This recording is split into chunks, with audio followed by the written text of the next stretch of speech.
Hola amigos, hoy les voy a mostrar dos experimentos. Para el primer experimento se necesitará un vaso de vidrio y una moneda.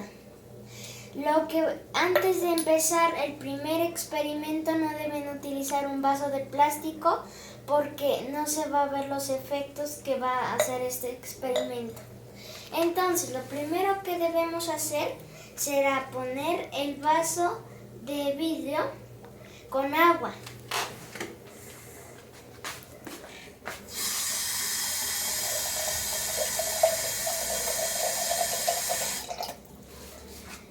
Y después la moneda la vamos a colocar debajo del vaso de vidrio.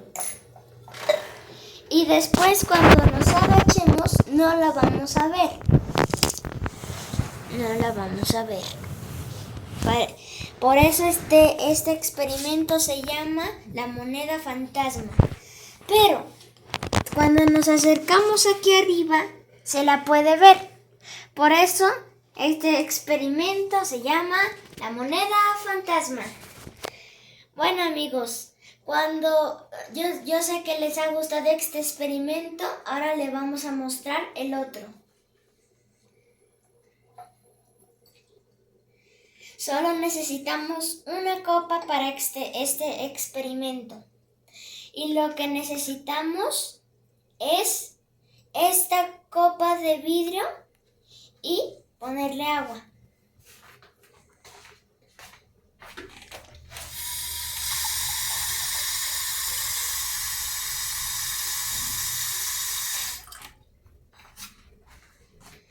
Y después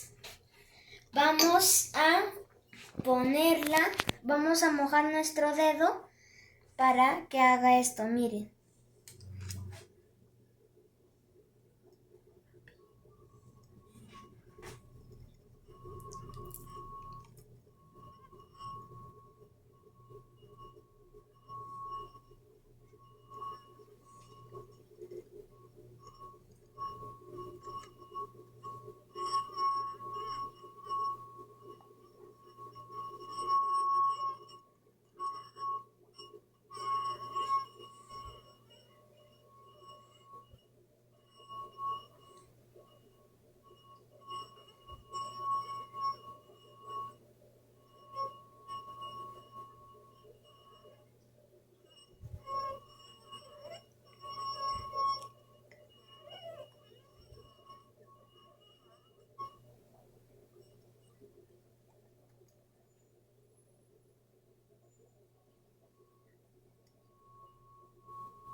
Bueno amigos, espero que les haya gustado este video.